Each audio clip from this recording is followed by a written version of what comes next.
Renewable એનર્જીનો ઉપયોગ કરીને દેશને ઉર્જા ક્ષેત્રે આત્મનિર્ભરતા અપાવવા માટે સસ્ટેનેબલ ફ્યુચરના ધ્યેયને પરિપૂર્ણ કરવા માટે કેન્દ્ર અને રાજ્ય સરકાર દ્વારા સહિયારા પ્રયાસના ભાગરૂપે ગુજરાતમાં પુનઃપ્રાપ્ય ઉર્જા ક્ષેત્રે કેન્દ્ર અને રાજ્ય સરકાર દ્વારા પીએમ સૂર્યઘર મફત વીજળી યોજના અમલી છે, જે અંતર્ગત રહેણાંક અને ઔદ્યોગિક એકમોમાં સોલાર પેનલો દ્વારા સૌર ઉર્જાનો ઘર વપરાશના ઇલેક્ટ્રિક સંસાધનો માટે ઉપયોગ તેમજ વધારાની વીજળીનું વેચાણ પણ કરી શકાય છે।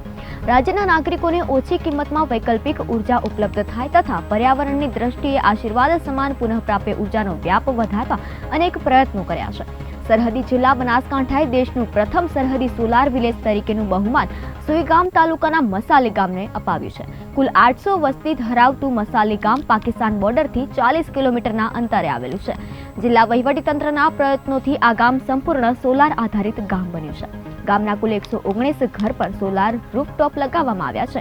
રેવન્યુ વિભાગ, યુજીવીસીએલ, બેંક અને સોલાર કંપનીના સહયોગથી 1 કરોડ 16 લાખનો સંપૂર્ણ પ્રોજેક્ટ સ્થાપિત કરાયો છે, જેમાં પીએમ સૂર્યઘર યોજના અંતર્ગત 59.81 લાખની સબસિડી, 20.52 લાખ રૂપિયાનો લોકફાળો અને 35.67 લાખ CAR થકી પ્રોજેક્ટ અમલી બનાવાયો છે।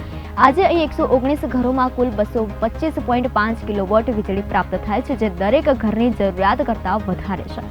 રાજ્ય સરકારના બોર્ડર પર આવેલા ગામોમાં 24 કલાક વીજળી મળી રહે તે હેતુથી આ માટે કમિટી બનાવવામાં આવી છે। બોર્ડર ડેવલપમેન્ટ પ્રોજેક્ટ અંતર્ગત સરહદી વાવ તાલુકાના 11 અને સુઈગામ તાલુકાના 6 કુલ મળીને 17 ગામોને સંપૂર્ણ સોલાર વિલેજ બનાવવા તંત્ર તરફથી પહેલ કરવામાં આવી છે, જે અંતર્ગત મસાલી ગામમાં કામ પૂર્ણ કરાયું છે।